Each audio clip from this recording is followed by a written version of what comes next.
थोड़ा नहीं page copy. Number 8 है ना, पेज नंबर 8 है। Yes. चलिए ठीक है। आपके महेंद्र जी, आपके पास बुक है? मेरे को पूछ रहे हैं? हाँ हाँ, मेरे पास बुक है। हाँ, तब चलिए एक इसका नंबर आपने से बोला था पढ़ना ना, तब शुरू। मैंने मंगाया था। हाँ, मंगला एक नंबर से। करते हैं और फिर पेज नंबर बोलते हुए शुरू करते हैं। इसका मंगलाचरण कौन सा है इसका? नमः श्री वर्धमानाय निर्धूतकलिलात्मने सालोकानां त्रिलोकानां यद्विद्यादर्पणायते।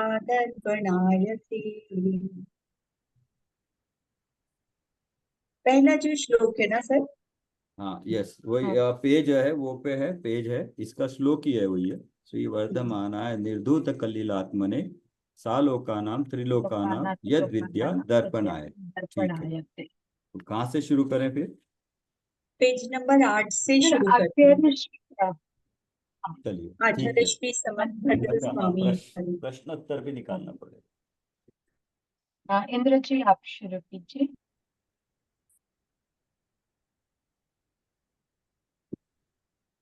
मैं करूं? करिए। कौन कर रहा है? आप करिए। अच्छा। जय जिनेन्द्र। रत्नकरण सावकाचार ग्रंथ के कर्ता, सॉरी, आचार्य श्री समर्थभद्र स्वामी। एक परिचय। रत्नकरण सावकाश ग्रंथ के कर्ता आचार्य श्री समर्थभद्र स्वामी है। हम्म प्रतिभाशाली आचार्यों, समर्थ विद्वानों एवं पूज्य महात्माओं में आपका स्थान बहुत ऊंचा है। आप समता समतात भद्र थे, बाहर भीतर सब ओर से भद्र रूप थे। आप बहुत बड़े योगी, त्यागी, तपस्वी एवं तत्वज्ञानी थे। आप जैन धर्म एवं सिद्धांतों के मर्मज्ञ होने के साथ ही साथ तर्क, व्याकरण, छंद, अलंकार और काव्य कोशादि ग्रंथों में पूरी तरह निष्णात थे। आपको स्वामी पद से खास तौर पर विभूषित किया गया है। आप वास्तव में विद्वानों, योगियों, त्यागी तपस्वियों के स्वामी थे। जीवन काल। आपने किस समय इस धारा को सुशोभित किया, इसका कोई स्पष्ट उल्लेख नहीं है मिलता है। कोई विद्वान आपको ईसा की 3री शताब्दी के बाद का बताते हैं, तो कोई ईसा की 7वीं 8वीं शताब्दी का बताते हैं। इस संबंध में सुप्रसिद्ध इतिहासज्ञ स्वर्गीय स्वर्गीय पंडित जुगल किशोर जी मुख्तार ने अपने विस्तृत लेखों में अनेकों प्रमाण देकर यह स्पष्ट किया है कि स्वामी समर्थभद्र तत्वाश्रुत के कर्ता आचार्य उमा स्वामी के पश्चात एवं पूज्यपाद स्वामी के पूर्व हुए हैं। अंततः आप असंदिग्ध रूप से विक्रम की 2री 3री शताब्दी के महान विद्वान थे। अभी आपके संबंध में यही विचार सर्वमान्य माना जा रहा है। जन्म स्थान पृथकुल गुरुकुल। संसार के मोह मताल से दूर रहने वाले अधिकांश जैनाचार्यों के माता पिता एवं जन्म स्थान आदि का कुछ भी प्रमाणिक इतिहास उपलब्ध नहीं है। समर्थभद्र स्वामी भी इसके अपवाद नहीं है। श्रवण बेलगोला के विद्वान श्री दार्बलीजीदास शास्त्री के शास्त्र भंडार में सुरक्षित आत्ममीमांसा की एक प्राचीन ताड़पत्रीय प्रति के निम्नलिखित पुष्प का वाक्य। इति श्री फणिन मंडलाकार योग रंग पुराधीपसुनो श्री स्वामी समर्थभद्र मुनि कृतो आत्ममीमांसायाम से स्पष्ट है कि समर्थभद्र फणिन मंडलांतर्गत उरगपुर के राजा के पुत्र थे। इसके आधार पर उरगपुर आपकी जन्मभूमि अथवा बाल क्रीड़ा की भूमि होती है। यह उरगपुर ही वर्तमान का उरेयूर जान पड़ता है। उरगपुर चोल राजाओं की प्राचीन राजधानी रही है। पुरानी त्रिचनापल्ली भी इसी को कहते हैं। आपके माता पिता के नाम के बारे में कोई पता नहीं चलता है। आपका प्रारंभिक नाम शांति वर्मा था। दीक्षा के पहले आपकी शिक्षा या तो उरेयूर में हुई अथवा कांची या मदुरा में हुई जान पड़ती है, क्योंकि ये तीनों स्थान उस समय दक्षिण भारत में विद्या के मुख्य केंद्र थे। इन सब स्थानों में उस समय जैनियों के अच्छे अच्छे मठ भी मौजूद थे। आपकी दीक्षा का स्थान कांची या उसके आसपास कोई गांव होना चाहिए। आप कांची के दिगंबर साधु थे। कांच्याम नाटक को हम कुल की तरह समद्र स्वामी के गुरुकुल का भी कोई स्पष्ट उल्लेख नहीं मिलता, और न ही आपकी दीक्षा गुरु के नाम का ही पता चल पाया है। आप मूल संघ के प्रधान आचार्य थे। श्रवण बेलगोला के शिलालेखों से इतना पता चलता है कि आप श्री बद्रवासुदेव केवली उनके शिष्य चंद्रगुप्त मुनि के वंशज, पद्मानंदी अपर नाम कोल्ड कुंद मुनिराज उनके वंशज, उमा स्वाति की वंश परंपरा में हुए थे। शिलालेख नंबर 40। मुनि जीवन और आपातकाल। बड़े ही उत्साह के साथ मुनि धर्म का पालन करते हुए जब मुयुवकहिली ग्राम में धर्म ध्यान सहित मुनि जीवन व्यतीत कर रहे थे और अनेक दुर्धर तपश्चरण द्वारा आत्मोन्नति के पथ पर बढ़ रहे थे, उस समय अछातावेद कर्म के प्रबल उदय से आपको भस्मक नाम का महारोग हो गया था। मुनिचर्या में इस रोग का शमन होना असंभव जानकर आप अपने गुरु के पास पहुंचे और उनसे रोग का हाल का तथा सलेखना धारण करने की आज्ञा चाही। गुरु महाराज ने सब परिस्थिति जानकर उन्हें कहा कि सलेखना का समय नहीं आया है और आप द्वारा वीर शासन कार्य के उद्धार की आशा है। अतः जहां पर जिस देश में रहकर रोग शमन के योग्य तृप्ति भोजन प्राप्त हो, वहां जाकर उसी वेश को धारण कर लो। रोग उपशांत होने पर फिर से दीक्षा धारण करके सब कार्यों को संभाल लेना। गुरु की आज्ञा लेकर आपने दिगंबर वेश का त्याग किया। आप वहां से चलकर कांची पहुंचे और वहां के राजा के पास जाकर शिव भोग की विशाल अन्न राशि को शिव पिंडी को खिला सकने की बात कही। पाषाण निर्मित शिव जी की पिंडी साक्षात भोग ग्रहण करे, इससे बढ़कर राजा को और क्या चाहिए था। वहां के मंदिर के व्यवस्थापक ने आपको मंदिर जी में रहने की स्वीकृति दे दी। मंदिर के किवाड़ बंद करके वे स्वयं विशाल अन्न राशि को खाने लगी और लोगों को बता देते थे कि शिव जी ने भोग ग्रहण कर लिया। शिव भोग से उनकी व्याधि धीरे धीरे ठीक होने लगी और भोजन पचने लगा। अंत में गुप्तचरों ने से पता लगा कि ये शिव भक्त नहीं है। इससे राजा बहुत क्रोधित हुआ और इन्हें यथार्थता बताने को कहा। उस समय समदभद्र ने निम्न श्लोक में अपना परिचय दिया।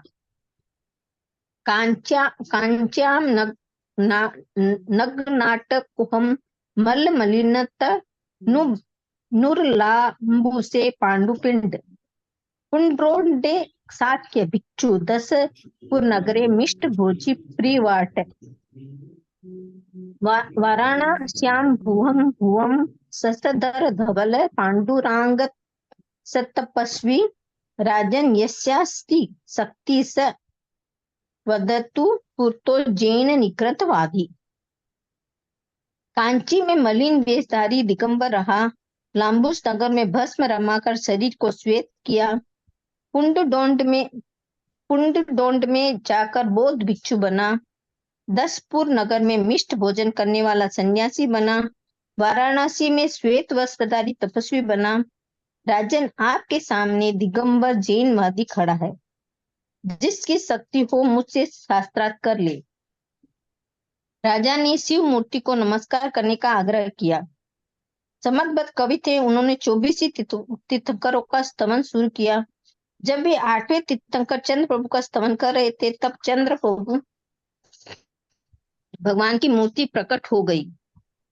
स्तवन पूर्ण हुआ। ये स्तवन स्वयंभू स्त्रोत के नाम से प्रसिद्ध है। यह कथा ब्रह्म नेमदत्त कथा कोश के आधार पर है। जिन शासन के अलौकिक दीप्यमान सूर्य अच्छा, देश में जिस समय बौद्धादिकों का प्रबल आतंक। एक मिनट, हाँ, ये जो क्वेश्चंस है कहीं पेज वाइज है या चैप्टर वाइज है, बस कुछ ऐसे ही है? सर पेज पर नहीं लिखा, पर लाइन से है सर सारे।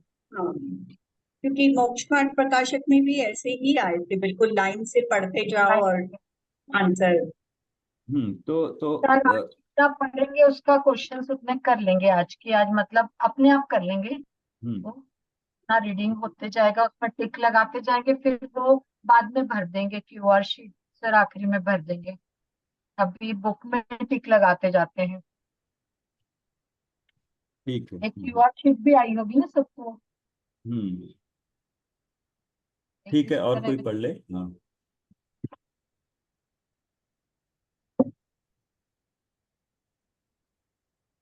पुष्पलता जी आप पढ़ेंगे? बुक है। हम्म, जिन शासन के अलौकिक देदीप्यमान सूर्य, देश में जिस समय बौद्धादिकों का प्रबल आतंक छाया हुआ था और लोग उनके नैरात्मवाद, शून्यवाद, क्षणिकवाद आदि सिद्धांतों से संत्रस्त थे, उस समय दक्षिण भारत ने आपने उदय होकर जो अनेकांत एवं स्यादवाद का डंका बजाया और बड़े ही महत्व का है एवं चिर स्मरणीय, आपको जिन शासन का प्रणेता तक लिखा गया है, आपके परिचय के संबंध में निम्न पद्य है। आचार्यो हम, कवि रहम हम, वादी राठ पंडितो हम, दैवोग्य हम, विषगहम हम, मांत्रिक तांत्रिक को हम, राजन्नस्यायम जल धिवलया मेखलाया मिलाया, माघ्या सिद्धा किमिति बहुना सिद्ध सारस्वतोहम। मैं आचार्य हूँ, कवि हूँ, शास्त्रियों में श्रेष्ठ हूँ, पंडित हूँ, ज्योतिष हूँ, वैद्य हूँ, कवि हूँ, मांत्रिक हूँ, तांत्रिक हूँ, हे राजन, इस संपूर्ण पृथ्वी में आज्ञा सिद्ध हूँ, अधिक क्या कहूँ, सिद्ध सारस्वत हूँ। शुभ चंद्र आचार्य ने आपको भारत भूषण लिखा है। आप बहुत ही उत्तम उत्तम गुणों के स्वामी थे, फिर भी कवित्व, गमकत्व, वादित्व और वाग्मित्व नामक चार गुण आप में असाधारण कोटि की योग्यता वाले थे। जैसा कि आज से 1100 वर्ष पहले के विद्वान भगवत जिनसेन आचार्य ने निम्न वाक्य में से आदि पुराण में स्मरण किया, कविनाम गमकाणाम च वादीनाम वाग्मीनामपि यश सामंत भद्रियम मूर्धिन चूड़ामणियते। यशोदाचार्य के कर्ता महाकवि वादिरासुरी ने, यशोदाचार्य, आपको उत्कृष्ट काव्य माणिक्यों का रोहन सूचित किया है। अलंकार चिंतामणि में अजित सेनाचार्य ने आपको कवि कुंजर मुनि वंद्य और निजानंद लिखा है। वरांग चरित्र में श्री वर्धमान सूरी ने आपको महाकईश्वर और सुतर्क शास्त्रामृत सागर बताया। ब्रह्म अजित ने हनुमत चरित्र में आपको भव्य रूप कुमुदों को प्रफुल्लित करने वाला चंद्रमा लिखा है, तथा साथ में यह भी प्रकट किया है कि दुर्वादियों की वाद रूपी खाज खुजली को मिटाने के लिए अद्वितीय महाऔषधि थे। इसके अलावा भी श्रवण बेलगोल के शिलालेखों में आपको वादी भव, ड्रांकुश, सुक्ति जाल, स्फुट रत्नदीप, वादी सिंह, अनेकांत, जय पताका आदि आदि अनेकों विशेषणों से स्मरण किया गया। आपका वाद क्षेत्र संकुचित नहीं था। आपने उसी देश में अपने वाद की विजय दुंदुभी नहीं बजाई जिसमें वे उत्पन्न हुए थे, बल्कि सारे भारतवर्ष को अपने वाद का लीला स्थल बनाया था। करहाटक नगर में पहुंचने पर वहां के राजा द्वारा पूछे जाने पर आपने अपना पिछला परिचय इस प्रकार दिया था। पूर्वम पाटलिपुत्र मध्य नगरे भेरी मया ताड़िता, पश्चिमाल सिंधु टुक्क विषय कांचीपुरे वैदिशे, प्राप्तो हम करहाटकम बहुभटकम विद्योतकटकम संकटम वादार्थी विचराम्यम नरपते शार्दुल विक्रीडतम। हे राजन, सबसे पहले मैंने पाटलिपुत्र नगर में शास्त्रार्थ के लिए भेरी बजाई, फिर मालव, सिंधु, डक, कांची आदि स्थानों पर जाकर भेरी ताड़ित की। अब बड़े बड़े दिग्गज विद्वानों से परिपूर्ण इस करहाटक नगर में आया हूँ। मैं तो शास्त्रार्थ की इच्छा रखता हुआ सिंह के समान घूमता फिरता हूँ। हिस्ट्री ऑफ कन्नडीज लिटरेचर के लेखक मिस्टर एडवर्ड पी राइस ने समंतवत को तेजपूर्ण प्रभावशाली वादी लिखा है और बताया कि वे सारे भारतवर्ष में जैन धर्म का प्रचार करने वाले महान प्रचारक थे। उन्होंने वाद वेरी बजने का दस्तूर पूरा लाभ उठाया, वाद भेरी बजने का, और वे बड़ी शक्ति के साथ जैन धर्म के स्यादवाद सिद्धांत को पुष्ट करने में समर्थ हुए। उपरोक्त विवेचन से स्पष्ट होता है कि आपने अनेकों स्थानों पर वाद की भेरी बजवाई थी और किसी ने उसका विरोध नहीं किया। इस संबंध में स्वर्गीय पंडित श्री जुगल किशोर जी मुक्ता लिखते हैं कि इस सारी सफलता का कारण उनके अंतःकरण की शुद्धता, चारित्र्य की निर्मलता एवं अनेकांतात्मक वाणी का ही महत्व था। उनके वचन स्यादवाद न्याय की तुला में तुले होते थे, इसलिए उन पर पक्षपात का भूत सवार नहीं होता था। वे परीक्षा प्रधानी थे। बहुमूल्य रचनाएं। हाँ, स्वामी समंतपद द्वारा विरचित निम्नलिखित ग्रंथ उपलब्ध है। स्तुति विद्या, जिन शतक, युक्ति अनुशासन, स्वयंभू स्तोत्र, देवागम, आत्ममीमांसा सूत्र, रत्नकरण, श्रावकाचार। अरहत गुणों की प्रतिपादक सुंदर सुंदर स्तुतियां रचने की उनकी बड़ी रुचि थी। उन्होंने अपने ग्रंथ स्तुति विद्या में स्तुत्युत्याम व्यसनम वाक्य द्वारा अपने आप को स्तुतियां रचने का व्यसन बतलाया है। स्वयंभू स्तोत्र, देवागम और युक्त अनुशासन आपके मुख्य स्तुति ग्रंथ हैं। इन स्तुतियों में उन्होंने जैन आगम का सार एवं तत्व ज्ञान को कूट कूट कर भर दिया है। देवागम स्तोत्र में सिर्फ आपके 114 श्लोक लिखे हैं। इस स्तोत्र पर अकलंक देव ने अष्टशती नामक 800 श्लोक प्रमाण वृत्ति लिखी, जो बहुत ही गूढ़ सूत्रों में है। इस वृत्ति को साथ लेकर श्री विद्यानंद आचार्य ने अष्ट सहस्त्री टीका लिखी, जो 8000 श्लोक प्रमाण है। इससे स्पष्ट होता है कि ग्रंथ कितने अधिक अर्थ गौरव को लिए में। इसी ग्रंथ में आचार्य महोदय ने एकांतवादियों को स्वपरवैरी बताया है। एकांत ग्रह रखते शुनात स्वपरवैरिशु। इन ग्रंथों का हिंदी अर्थ सहित प्रकाशन हो चुका है। उपरोक्त उपलब्ध ग्रंथों के अलावा आपके द्वारा रचित निम्न ग्रंथों के उल्लेख मिलते हैं, जो उपलब्ध नहीं हो पाए। जीव सिद्धि, तत्वानुशासन, प्राकृत व्याकरण, प्रमाण पदार्थ, कर्म प्रावृत टीका और गंधहस्ती महाभाष्य। महावीर स्वामी के पश्चात सैकड़ों की महात्मा आचार्य हमारे यहाँ हुए हैं। उनमें से किसी भी आचार्य मुनिराजों के विषय में उल्लेख नहीं मिलता है कि वे भविष्य में इसी भारतवर्ष में तीर्थंकर होंगे। स्वामी समंतपद के समय में यह उल्लेख अनेक शास्त्रों में मिलता है। इससे इनके चारित्र का गौरव और भी बढ़ जाता है। निहाल चंद पांड्या, मंत्री, पंडित सुधासुत ग्रंथमाला, अजमेर, 96 की है। ठीक है।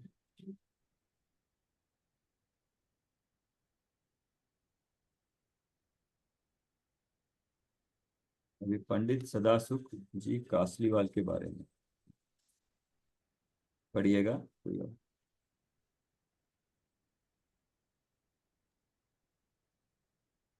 काफी सारे प्रश्न हैं जो अभी तक पढ़े हैं। हम्म। उसमें काफी सारे प्रश्न हैं अभी तक जितना पढ़ा है उसमें। हाँ, वो सब है।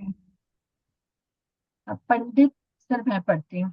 पंडित सदा सुखदास जी कासलीवाल, खंडेलवाल जाति नर रत्न का जीवन परिचय।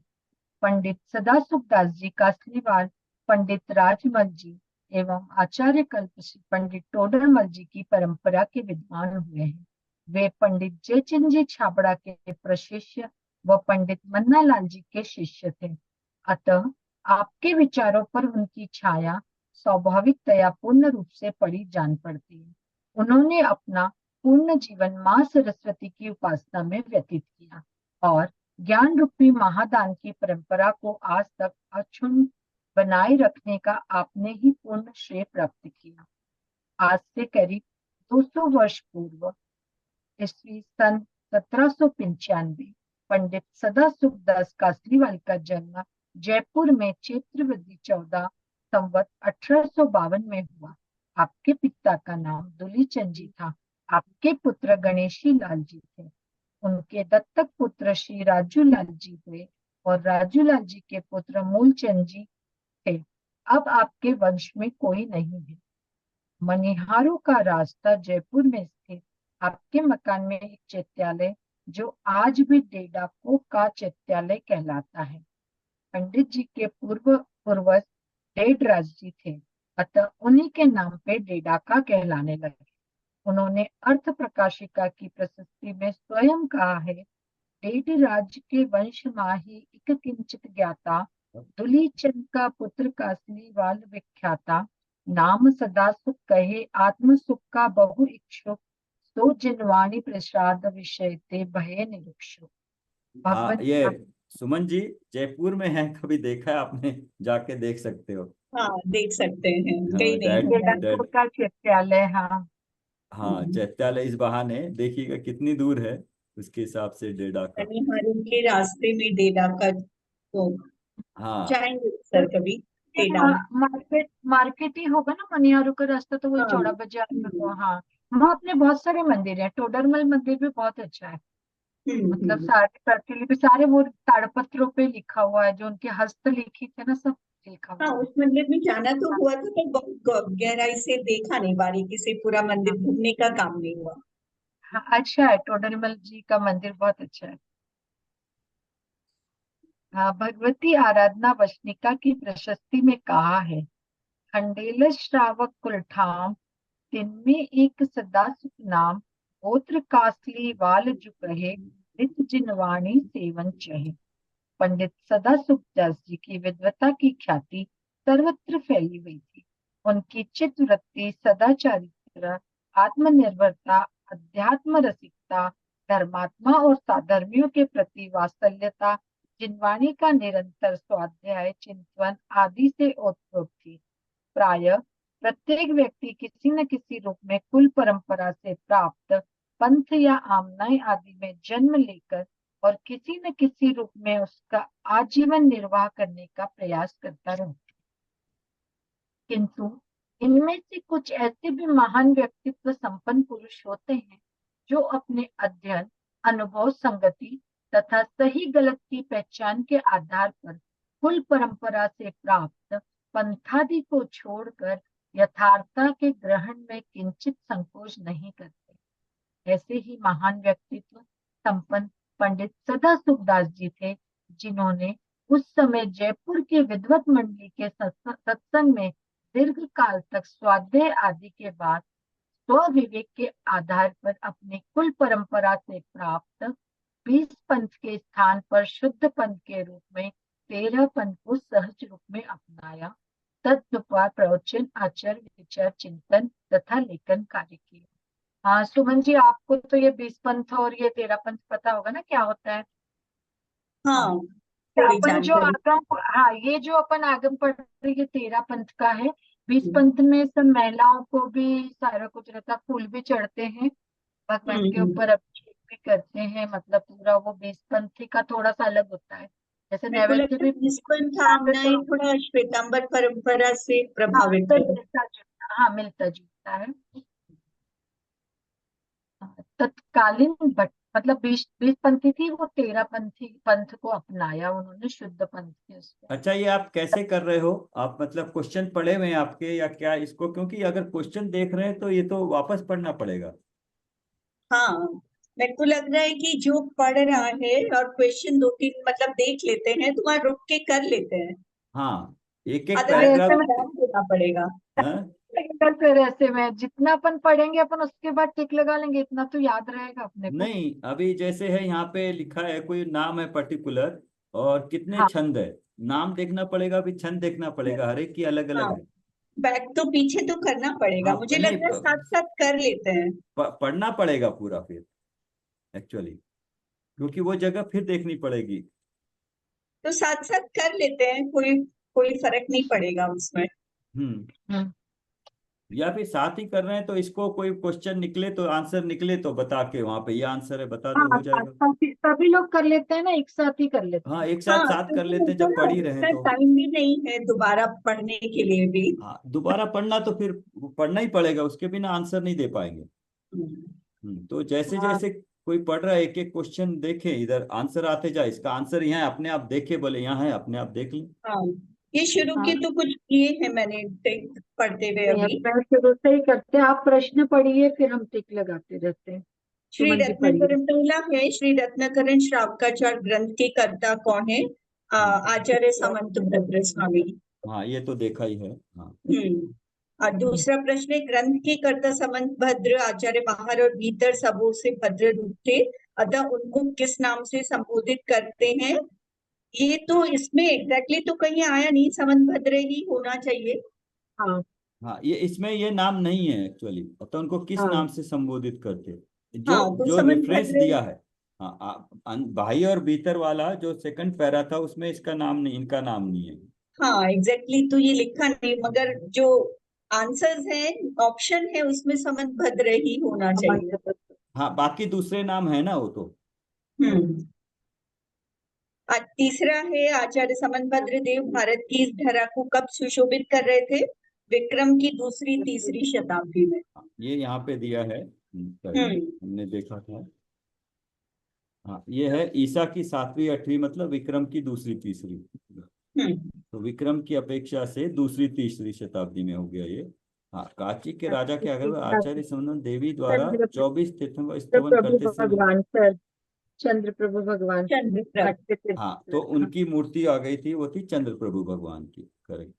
और आचार्य सम्मंत्र भट्ट द्वारा किया गया 24 तीर्थंकरों का स्तवन किस नाम से प्रसिद्ध है?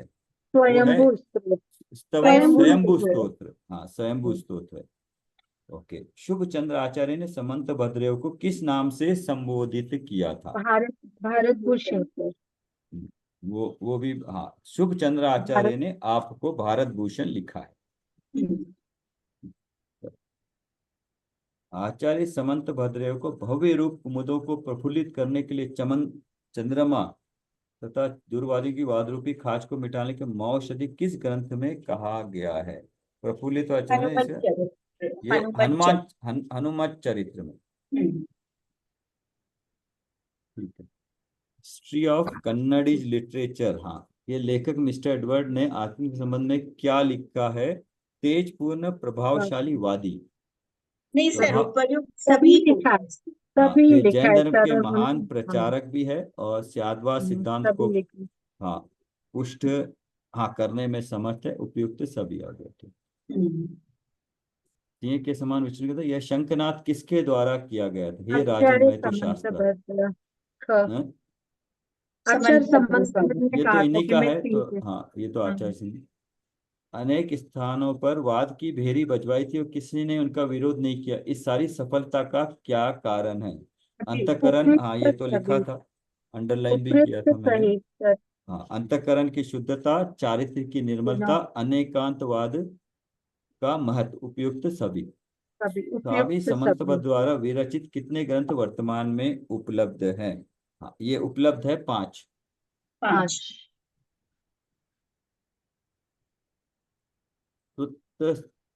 सुस्तत्यम व्यसनम, हाँ, व्यसन है उनको, वाक्य द्वारा अपने आप को स्तुतियां रचने का व्यसन किस ग्रंथ में बताया है? हाँ, यह है, उन्होंने अपने ग्रंथ स्तुति विद्या में, यहाँ पे है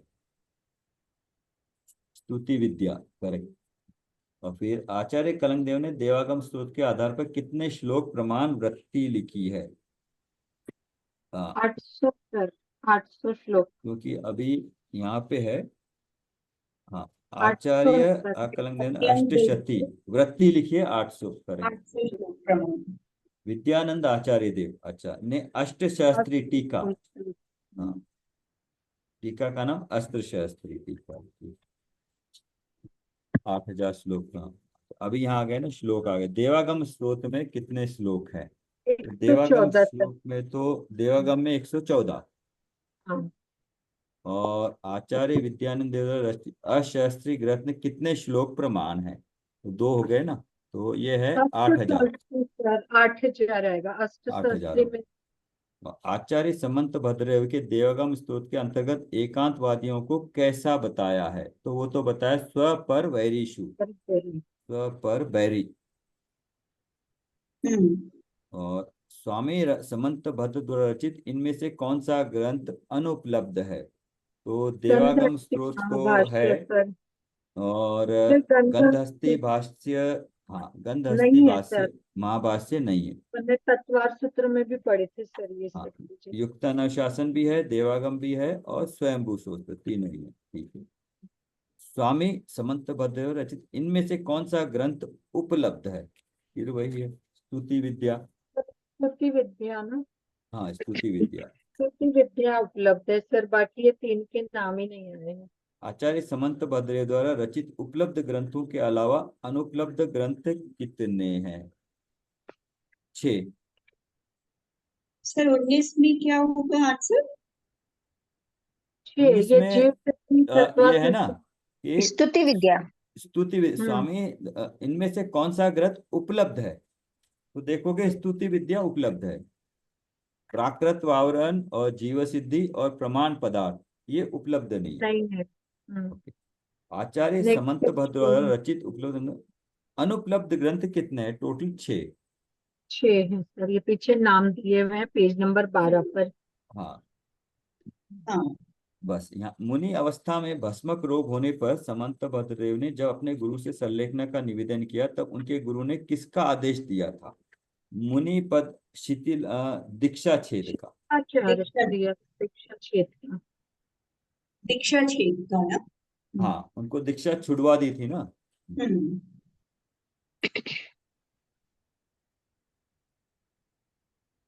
तो वो दीक्षा छेद वर्ड तो शायद नहीं लिखा है, इसमें दिगम नहीं है। प्रवेश का त्याग। हाँ, दीक्षा त्याग लिखा है। हम्म। ग्रंथ के प्रारंभ में मंगलाचरण इनमें से किस हेतु से किया जाता है? सर अभी अपन ने पढ़ा नहीं यहाँ तक। तो अब आएगा आगे। लगता है सदा सुख जी का नहीं भी पढ़ेंगे तो चलेगा सर, क्योंकि अच्छा, अपना नहीं। उद्देश्य है कि प्रश्न उत्तर करना है। हाँ, नहीं नहीं, मेरा वो सही बात है, मेरा पॉइंट ये है, आप समय दे रहे हो इसको। हो सकता है हाँ थोड़ा नहीं सा ज्यादा समय दोगे तो ग्रंथ पढ़ना हो जाएगा, उस हिसाब तो से सर फिर पढ़ें। पढ़ते हैं। तो उस हिसाब से पढ़ेंगे तो हमारा ग्रंथ पढ़ना हो जाएगा, स्वाध्याय हो जाएगा, वरना क्या होगा, वो एग्जाम क्विज जैसा हो जाएगा, सिर्फ एग्जाम ठीक है देना, सर। टिक मार्क करना है। तो उपयोग लगा के भी, घंटा लगा के भी कुछ ग्रहण नहीं हो पाएगा उससे ज्यादा। तो इसलिए उसको उपयोग बनाने के लिए थोड़ा सा समय और लग जाएगा तो हो जाएगा।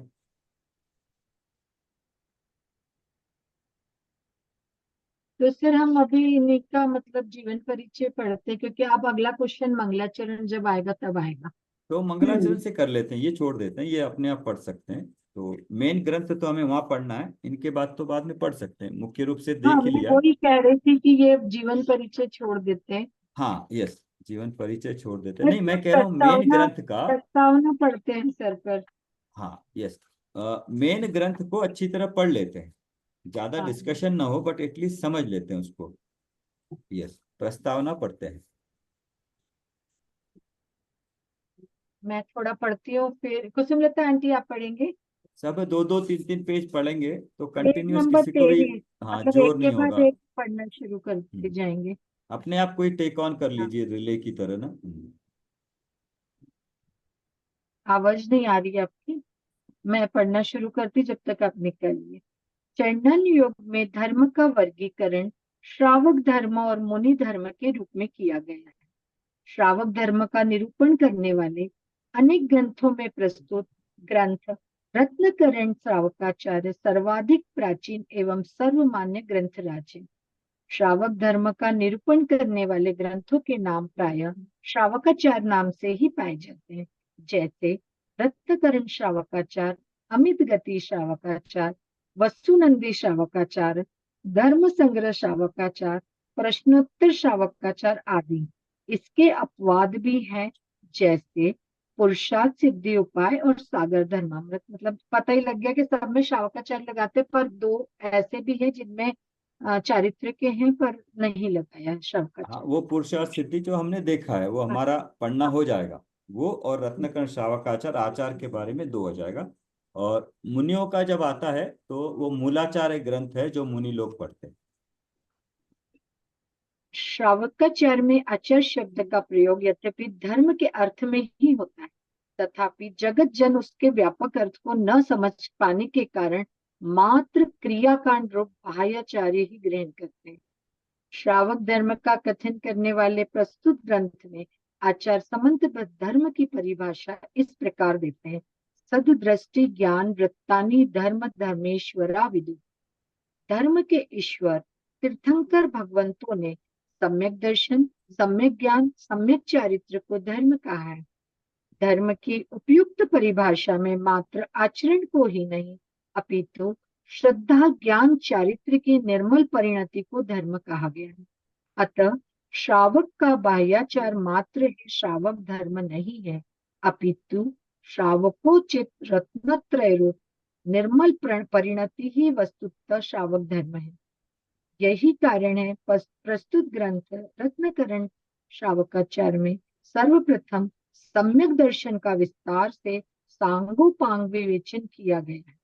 ये पॉइंट आज के मेन है। श्रावक, ये हाँ पॉइंट सम्यक दर्शन है, उसके बाद ही आचार श्रावक आचार कहलाएगा, वरना सामान्य से तो वो तो यही मतलब सदाचार ही बोला होगा। कि हम अभी तक समझ रहे थे सर कि बाह्य आचार्य, पर मतलब बाह्य आचार्य नहीं, वो अंतरंग का जो आचार्य है मतलब आचार शब्द श्रावकाचार आता है तो हम सोचते हैं कि बाहर की क्रियाकांड है, पर मेन है सम्यक दर्शन, सम्यक ज्ञान, सम्यक चारित्र।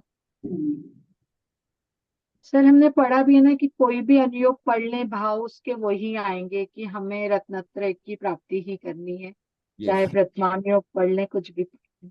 हाँ, आज उसके नीचे का कोई मतलब वर्णन नहीं, कार्यकारी नहीं है, सब कुछ सदाचार हाँ, कहलाएगा, व्यवहार कहलाएगा। हाँ, असल में तो शुरू ही होगा धर्म, मिनिमम सम्यक दर्शन, हाँ।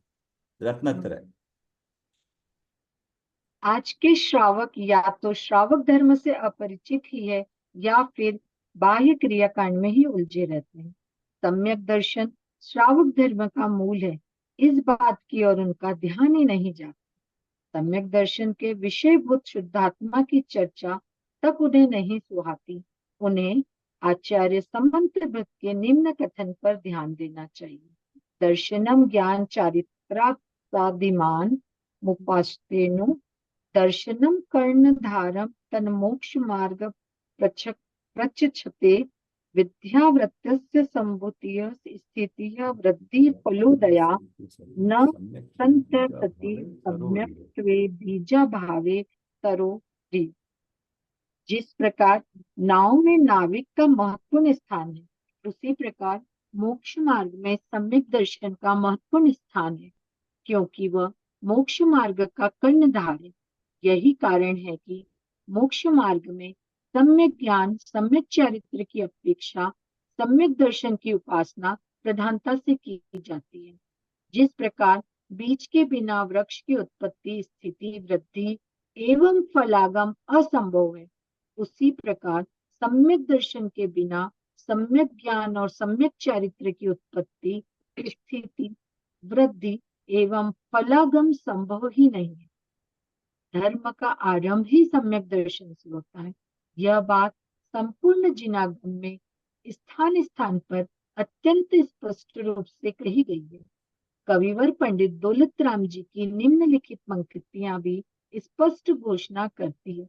तीन लोक तिहु काल माहि नहीं दर्शन सो सुखकारी, सकल धर्म को मूल यही इस बिन करनी दुखकारी। मोक्ष महल की प्रथम सीढ़ी या बिन ज्ञान चरित्र, सम्यकता ना लहे सुदर्शन धारो भव्य पवित्र। डोल समझ सुन चेत से यानी काल वृथा मत खोवे, यह नर भव फिर मिलन कठिन है जो सम्यक नहीं होवे। तीन लोक और तीन काल में सम्यक दर्शन के समान सुखकारी और कोई नहीं। यह सम्यक दर्शन सब धर्मों का मूल है। इसके बिना संपूर्ण क्रियाकांड दुख का कारण ही। यह सम्यक दर्शन मोक्ष रूप महल की प्रथम सीढ़ी है। इसके बिना ज्ञान और चारित्र, सम्यक ज्ञान और सम्यक चारित्र नहीं बन सकते।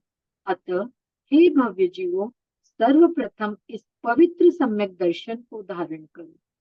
कविवर दौलत राम जी प्रेरणा देते हुए कहते हैं, यदि तुम सयाने चतुर हो तो समय व्यर्थ मत गमाओ। हमारी यह बात ध्यान से सुनो, समझो और चेतो।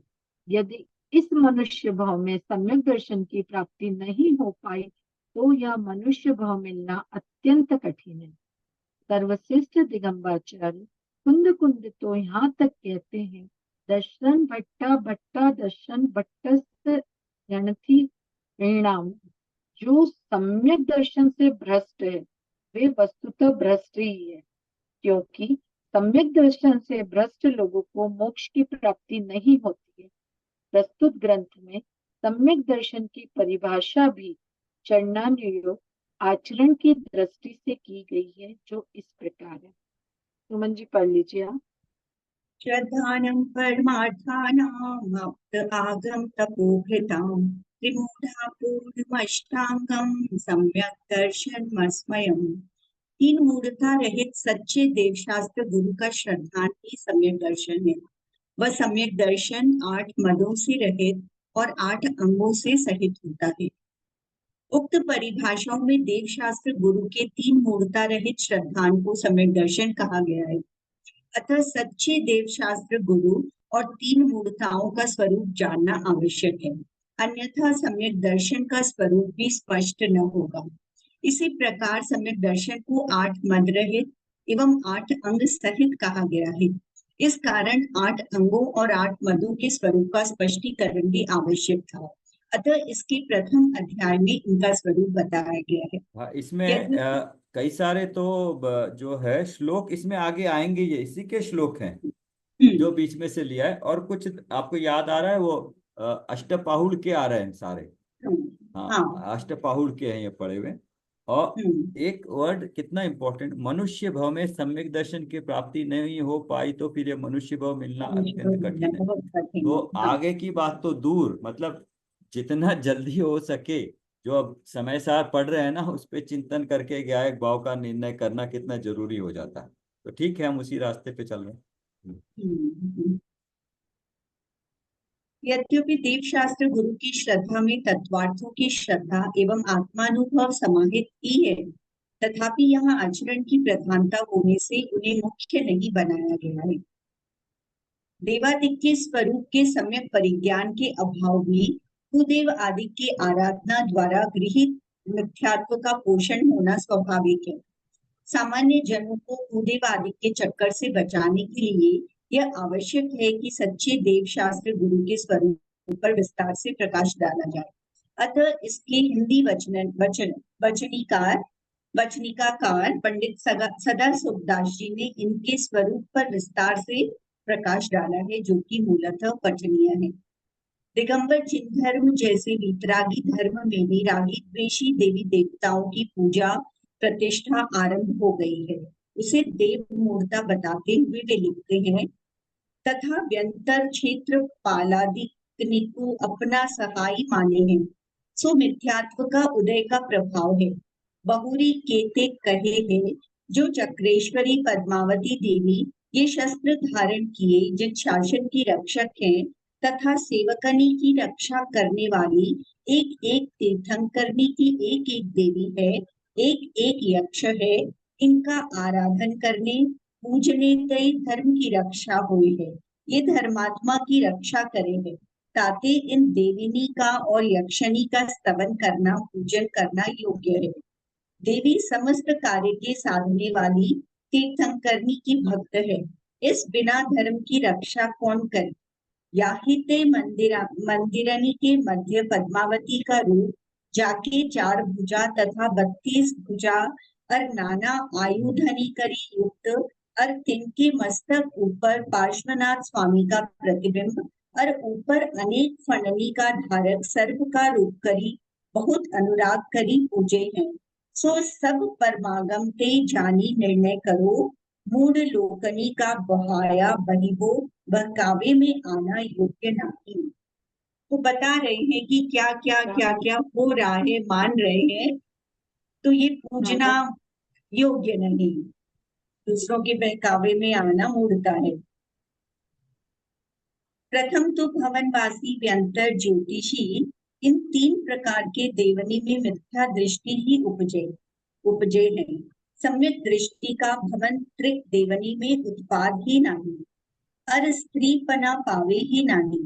सो पद्मावती चक्रेश्वरी तो भवनवासिनी और स्त्री पर्याय में और क्षेत्र पालादिक यक्ष ये व्यंतर, इनमें सम्यक दृष्टि का उत्पाद कैसे हो। इनमें तो नियमते मिथ्या दृष्टि ही उपजे है, ऐसा हजारों बार परमागम में कहे हैं। यहाँ पे इतना क्लियरली लिखा है ना, पूरा रीजन दिया है, बट आज भी इतनी मान्यता, इतनी आप देखते होंगे हर कोई मान्यता बहुत ही पुष्ट है इसकी। तो मतलब इसका मतलब ये हुआ कि किसी ने ये पढ़ा नहीं है, परंपरा से संस्कार रूप में करे जा रहे हैं। रीजन भी करके करे तो चलो सोचे कि रीजन के अनुसार, बट परंपरा से संस्कार से करे जा रहे हैं और किसी ने स्वाध्याय नहीं किया। स्वाध्याय में उसका रीजनिंग दिया है, रीजन भी पूरा दिया है कि मतलब सम्यक दृष्टि जीव तो स्त्री पर्याय में होंगे नहीं, और ये भवनवासी व्यंतर तो नहीं होंगे, तो मतलब मिथ्या दृष्टि जीव है तो हम उनकी पूजा कर रहे हैं, मतलब तो हाँ कितना वही तो। गलत है। सर मिथ्या अभी दृष्टि मतलब देवों हम की पूजा ज्यादा कैसे हो है। सकती है। सम्यक सर दृष्टि यहाँ है पे तो भी मान सकते हैं कि स्वधर्म इंद्रादि हैं, वो द्वादशांग के पाठी हैं, कुछ न कुछ सीखने को या उनको देखते हैं, एक भवतारी है। बट ये तो समझ में ही नहीं आता, बट फिर भी जिसको मालूम नहीं है, जितनी आस्था है, क्यों करते हैं पता नहीं, हर जगह ये अवेलेबल है।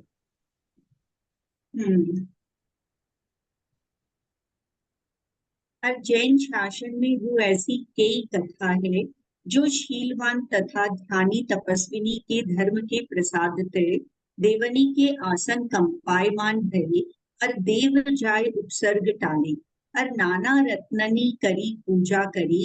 ऐसी कथा तो शासन में बहुत है, और ऐसी तो कहूँ कथा भी नहीं जो धर्मात्मा पुरुष देवनी को पूजे। और पद्मावती चक्रेश्वरी की भी कई कथा है जो शीलवंती व्रतवंतिनी की देव देवियों ने पूजा करी।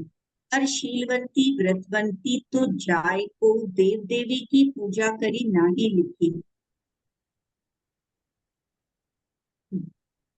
तथा कार्तिकेय स्वामी कहे हैं, नई कोवी देदी लक्षीण कोवी जीवस्स कुणई उभयारम उभयारम अवयारम कम्मम पि सुहा सुहम पुनधि भक्ति पूज्यमानो विंतर देवो विवेदि जदि लक्षी तो किम धम्मम किरदि एवं चिंते ही सद्दिठी।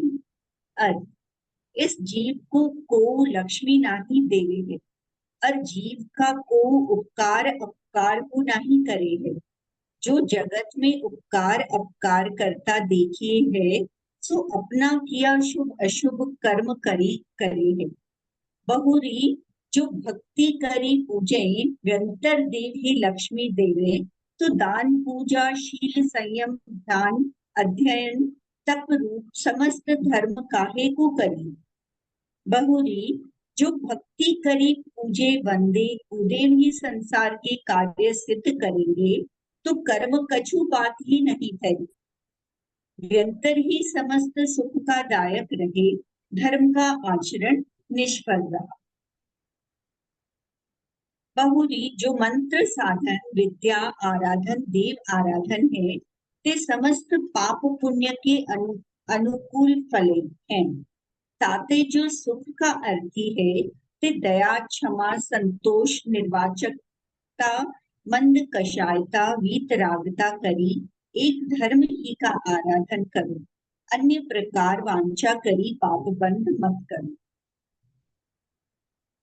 कार्तिकेय अनुप्रेक्षा में भी यही है क्या? आप पढ़ रहे हैं उसको भी सेम इस पे दिया हुआ है क्या? जैसे उसी का श्लोक लिया हुआ है कार्तिकेय अनुप्रेक्षा का ना, आप पढ़ रहे हैं? हाँ, कार्तिकेय अनुप्रेक्षा में लक्ष्मी कैसी है, कैसी चंचल है, किसके पास रखनी चाहिए, क्यों रखनी चाहिए, उसका क्या उपयोग करना चाहिए, लक्ष्मी के लिए बहुत से श्लोक दिए कि वो कैसे नष्ट हो जाती है अगर आप उपयोग नहीं करते हो।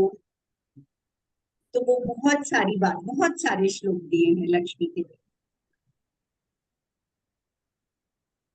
और जो देवनी का समागम में ही प्रीति करो हो, तो उत्तम समय दृष्टि सौधर्म इंद्र तथा शची इंद्राणी तथा लोकांतिक देवनी का ही संगम में बुद्धि करो, अन्य अधम देवनी का सेवन करी कहाँ साध्य है।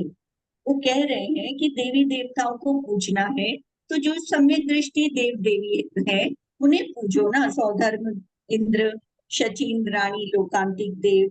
ये जो अधम देवनी है उनका सेवन क्यों करती? पूरी तरह से तर्क दिया है, पूरी तरह से तर्क दिया है। तो मतलब अगर कोई कर रहा है, मतलब उसको तर्क को या तो पढ़ा नहीं, सुना नहीं, समझा नहीं। ऐसी बहुतायत है, 90% से ऊपर है, यही चलता है। हाँ जी सर, सर इतना बहुत क्लियर लिखा है सर। ये है ना, हमने अभी पढ़ा है मिथ्यात्व और ये सब विकारी भाव, इसलिए हमें शायद ज्यादा अच्छे से समझ में आ रहा है। बाकी लोग जो आम हैं उनको तो नहीं, इतना पढ़ेंगे तो भी इतना नहीं समझेंगे। ये हम तो सब मतलब जान गए ना कि क्या है, मतलब हाँ, यस। इसलिए अपने को मतलब लग रहा है कि मतलब ऐसा करने पर जो सब लोग हैं उनको तो इसी में, क्योंकि हर मंदिर जी में ये पद्मावती देवी और इनका होता ही बहुत मंदिरों में। पुण्य पाप का वही है, पुण्य पाप वाला ना, पुण्य वाला है बहुत, वो है पुण्य अर्जित करने में। उन्हें दिखता है ना कि हम इन्हें पूज रहे हैं, तो उन्हें लाभ दिखता है।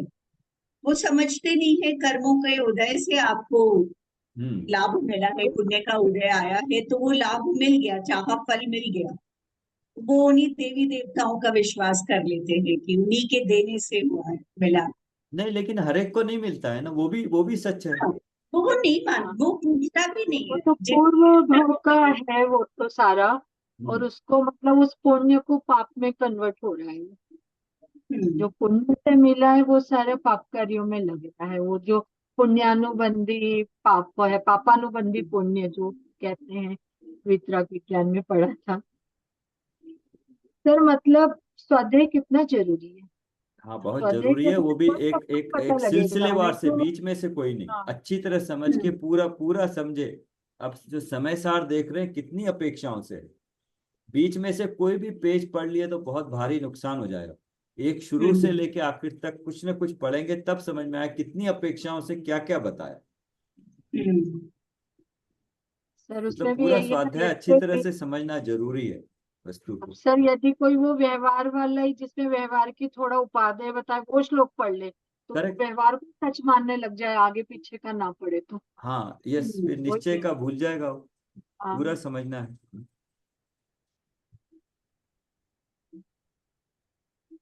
बहुरी मिथ्या बुद्धि करी मंदिरनी में क्षेत्रपाल स्थापन करे हैं और नित्य पूजन करे हैं। तदि प्रथम तो क्षेत्रपाल का पूजन करे हैं और क्षेत्रपाल का पूजन किया पाछे जिनेन्द्र का पूजन करे हैं। अरे ऐसा कहे है जैसे पहली द्वारपाल का सम्मान करी के पीछे राजा का सम्मान करना। द्वारपाल बिना राजा से कौन मिलावे, तैसे ही क्षेत्रपाल बिना भगवान का मिलाप कौन करावे। तिन तर्क भी मूढ़नी अच्छे के हैं। तिन मूढ़नी के ऐसा विचार नहीं, जो भगवान तो मोक्ष में है, भगवान परमात्मा का स्वरूप को यो मिथ्या दृष्टि अज्ञानी कैसे जानेगा और कैसे मिलावेगा। अरे विघ्न को कैसे विनाशेगा, आपका विघ्न ही नाश करने को सामर्थ्य नाही। सो विचार रहित मिथ्या दृष्टि लोग क्षेत्रपाल का महाविपरीत रूप बनाए वीतराग के मंदिर में प्रथम स्थापन करे हैं। जाका हस्त में मनुष्य का कटिया मूंद और गदा खड़ग और कुकरा वाहन करी सहित स्थापन करी। तैल गुड़ का भक्षण ते क्षेत्रपाल प्रसन्न हुए हैं। ऐसे लोकनी को वह काय पूजे हैं। और इनका पहली दर्शन पूजन स्तवन करे हैं, सो सब मिथ्या दर्शन और कुज्ञान का प्रभाव जाना है। बहुरी पार्श्व जिनेन्द्र की प्रतिमा के मस्तक ऊपरी फण बिना बनावे ही नहीं। और भगवान पार्श्व अरिहंत के समोशरण में धर्मेंद्र का फण मस्तक ऊपर कैसे संभव है। धर्मेंद्र ने तो भगवान के तप के अवसर में फणा मंडप किया था, सो फिर फणा मंडप का प्रयोजन नहीं। और पार्श्व जिनेन्द्र अरिहंत भये और इंद्र की आज्ञा ते कुबेर समोशरण रच्यो, तहाँ भगवान फण सहित ना ही विराजे होते। चार निकाय के देव मनुष्य तिर्यंच धर्म श्रवण स्तवन वंदना करते ही तिष्ठे, याते स्थापना विषयी अरहंत की प्रतिबिंबनी के फण कैसे संभव है। वीतराग मुद्रा तो ऐसी संभव है नहीं, परंतु काल के प्रभाव से धर्मेंद्र की प्रभावना प्रकट करने को लोग विपरीत कल्पना करने लगी गए। सो कौन दूर कर सके। जैसे पाषाण में भगवान का प्रतिबिंब महाअंगोपांग सुंदरता के अर्थी, कर्ण नीकु मस्तक की रक्षा के अर्थी, लंबा करी स्कंद सो जोड़ दे हैं, सो देखा देखी चल गई। तैसे ही अनंत प्रतिबिंबनी के ऊपरी फण का आकार करते लोकनी को देखे तत्व को समझे बिना फण करने की प्रवृत्ति चल गई। सो फण के कर देने तय प्रतिमा तो अपूज्य हो नहीं, क्योंकि चार प्रकार के समस्त ही देव सर्व तरफ से सदैव ही भगवान का सेवन करे हैं। और जो फणा मंडप करने ते ही धर्मेंद्र को पूज्य माने, सो देव मुक्ता है।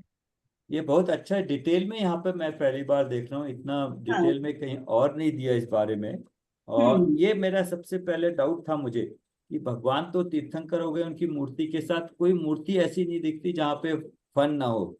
सर्प का। बट हमारे यहाँ पर है, पहली मूर्ति मैंने यहाँ देखी, हमारे मंदिर में है, पार्श्वनाथ भगवान की मूर्ति बिना फन के है, वरना कहीं पर भी बिना फन के अच्छा दिखती नहीं है। तो सर देव मूर्ता ही कर रहे हैं ना हम लोग, जो मतलब मूर्ति का ऑर्डर उसी तरह से दे रहे हैं, क्योंकि सर वो यहाँ भी चंडीगढ़ में भी हम्म, सहस्त्र फणी मूर्ति है, मतलब पूरा 1008 फण वाली, मतलब वो तो हाँ, यस। सर काफी अच्छा, मतलब कहाँ पे बताया पहले आपने? तो मैंने नाम देखा था मैंने, हाँ वो। चंडीगढ़ यहाँ पंचकुला में सर ना सहस्त्र फणी है। अच्छा, आपने भेजा और था एक बार ना, सेम करेक्ट जो, फोटो। हाँ, बीजापुर की जो प्रतिमा है ना उसकी रिप्लिका है वो, जो वहां पे निकली हुई है बीजापुर कर्नाटक में। तो तो ये श्वेतांबर मूर्ताओं के मूर्ति बारे में उदाहरण से ही पता लग गया अपने को ना, हम्म। देव मूर्ता से मतलब अपने सुना है सर, पर किस तरह से हमारी मूर्खता है वो अभी ये उदाहरण पूरा बता दिया उन्होंने फंड वगैरह को लेकर।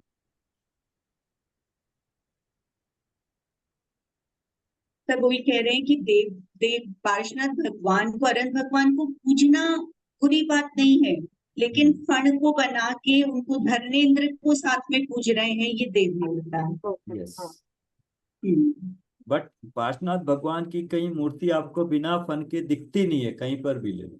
हाँ। पहली मूर्ति मैंने यहाँ देखी है, मेरे को जब से मैं बहुत दिनों से, 10 साल से मेरे को ये डाउट था कि ऐसे क्यों बनाते हैं। ये मूर्ता ही है बस, क्योंकि उनके साथ तो वीतरागी मूर्ति है, तो कुछ होना ही नहीं चाहिए। हम्म, और हम्म, वो तो उनका वो परिचय है, उसके बाद सारे हाँ खत्म है ना वो तो। सर, वो तो मुनि दशा में था वो, हाँ, वो मुनि मतलब दशा जो में था, समझ अब लो अरंत सर्व, दशा में तो केवल ज्ञान प्रकट हो गया। हाँ, हम्म, मतलब मुनि दशा की प्रतिमा बनवाते हैं, मतलब इसका मतलब तो सर यही है कि हाँ, मुनि यस। दशा। मुनि दशा की तो वो तो पूजनीय है नहीं, मतलब पूजनीय हम्म, पंच परमेष्टि में है, लेकिन जो स्थापना करते हैं वो तो अरंत की करते हैं ना। करते हैं, हाँ। केवल ज्ञान की महिमा है ना। हम्म।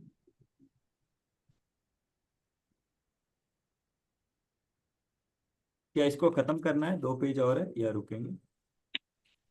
15 मिनट में हो जाएगा सर वैसे, ठीक है। आकुलता तो नहीं हो रही ना किसी को? नहीं, कर लेते हैं। हाँ, हाँ, सुनीता आंटी आप पढ़िए ना, हम्म, पढ़ने से थोड़ा उपयोग ज्यादा लगता है। हम्म। हाँ, खुद पढ़ो तो और ज्यादा उपयोग लगता है। पेज नंबर 27 पर है, गुरु मूर्ता। आवाज नहीं आ रही है, आपकी आवाज नहीं आ रही है।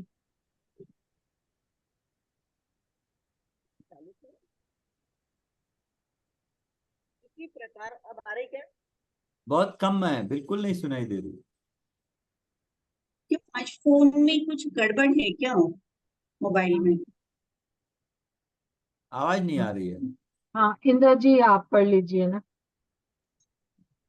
इसी प्रकार गुरुमूर्ता के संदर्भ में भी वे सचेत करते हुए लिखते हैं, जिनेन्द्र धर्म का श्रद्धा ज्ञान करी रहित होय तो होय, जो नाना प्रकार का वेश धारण करके आपको ऊंचा मानी, जगत के जीव नीते पूजा वंदना सत्कार चाहता, जो परिग्रह राखे है और अनेक आराम करे हैं, हिंसा के कार्य में प्रवर्तन कर है, इंद्रियानी की विषयनी का रागी, संसारी असंयमी अज्ञानी नीते गोष्ठी करता अभिमानी होय, आपको आचार्य पूज्य धर्मात्मा कहावता, रागी द्वेषी हुआ करते, और युद्ध शास्त्र संगार के शास्त्र, हिंसा के कारण आरंभ के शास्त्र, राग के बधावने वाले शास्त्रानी को आप महंत भय उपदेश करे हैं, ते पाखंडी है, जिनके नाना प्रकार के रश्मि करी सहित भोजन में तत्वता, यही ते कामादि की कथा में लीन हो रहे और परिग्रह के बधावनी के अर्थी दुर्ज्ञानी हो रहे हैं, बहुरिनी मुनि साधु आचार्य महंत पूज्य नाम कहावे और लोकनी ते नमस्कार करा चाहे, और विकथा में विषयनी में मंत्र यंत्र तंत्र जप होम मारण उच्चाटन वंशीकरण आदि निंद आचरण करे हैं, ते पाखंडी है। तीन पाखंडिनी का वचनों को प्रमाण करना और सत्कार करना, धर्म कार्य में प्रधान मानना, सो पाखंड मूर्ता है। प्रथम व दूसरे अधिकार में सम्यक दर्शन और सम्यक ज्ञान का निरूपण करने के पश्चात तीसरे, चौथे व पांचवें अधिकार में चारित्र का वर्णन किया गया है। उसमें आचार्य सम्मतभद्र सम्यक दर्शन ज्ञान एवं अंतरंग चारित्र पूर्वक धारण किए गए व्रतों को ही चारित्र कहते हैं। वे लिखते हैं, राग द्वेषाद निवृत्ते हिंसादीनि वर्तना कृता भवति अनपेक्षितार्थ प्रति कह पुरुषः सेवते नरपतिः।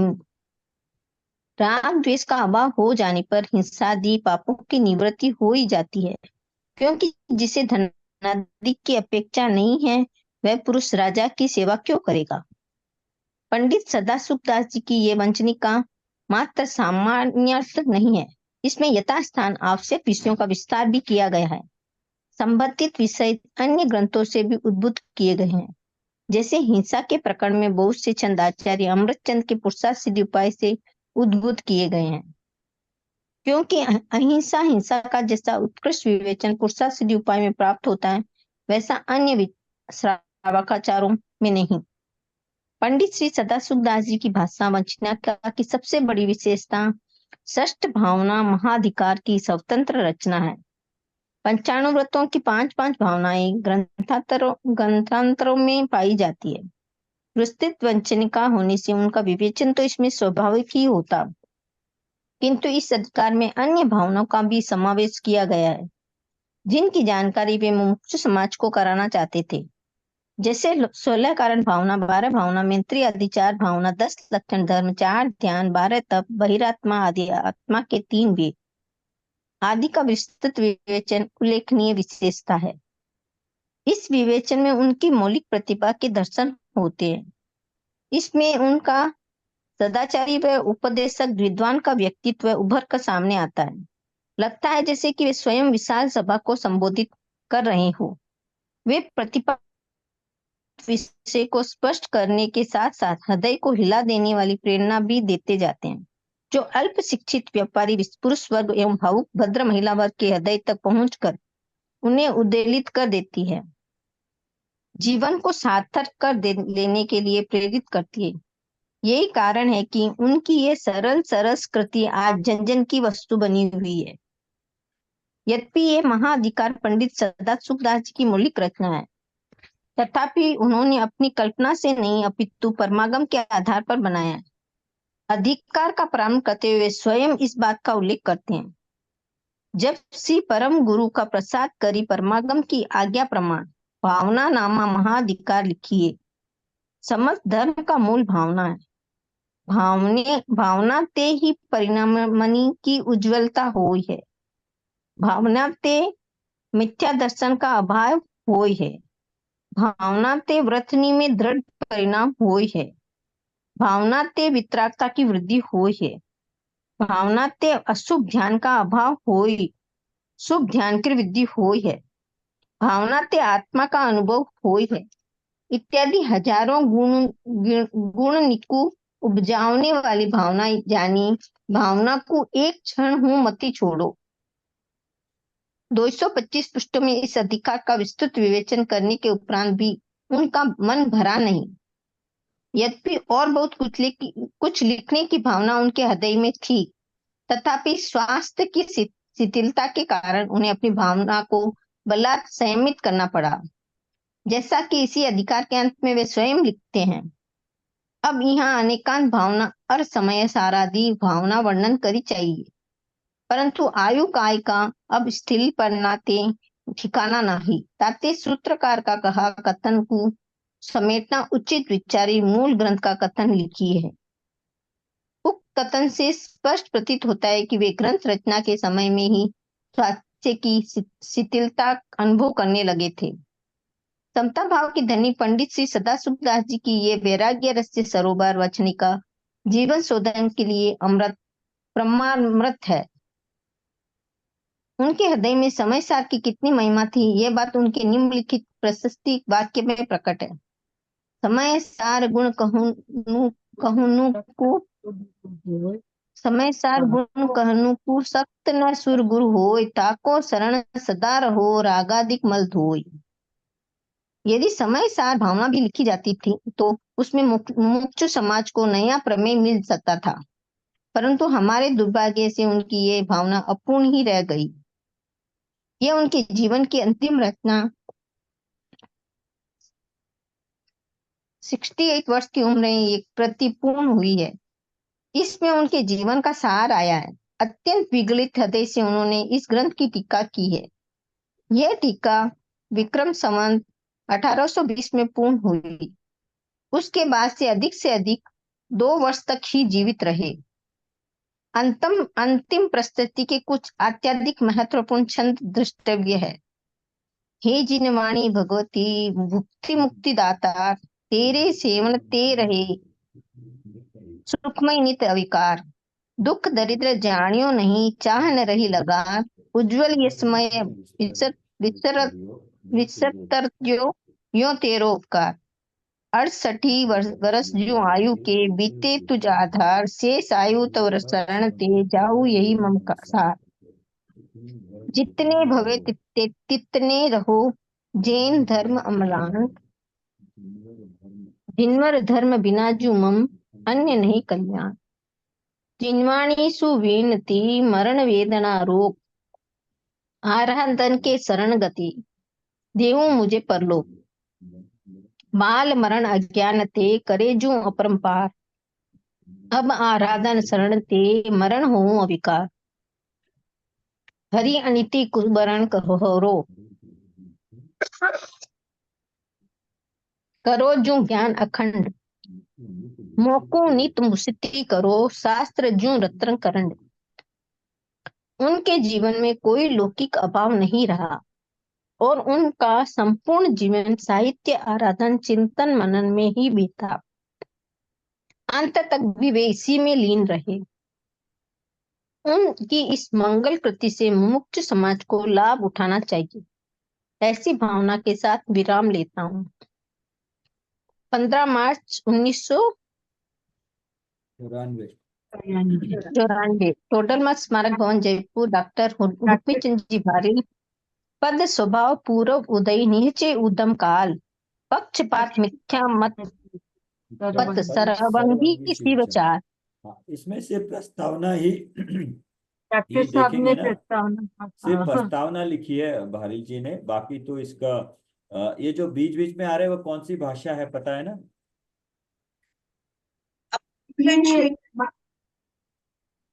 ढूंढारी भाषा है इनकी।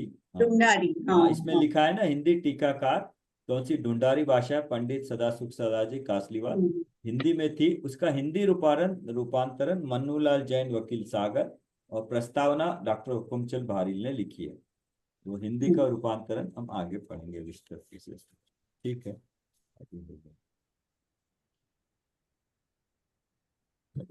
रुके फिर यहाँ। कर लेते हैं। हाँ,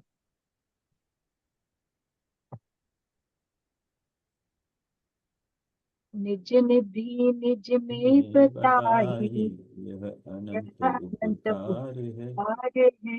इसके इसके लिए विद्वान जिनवाणी माँ को वंदना शत बार है, वंदना शत बार है।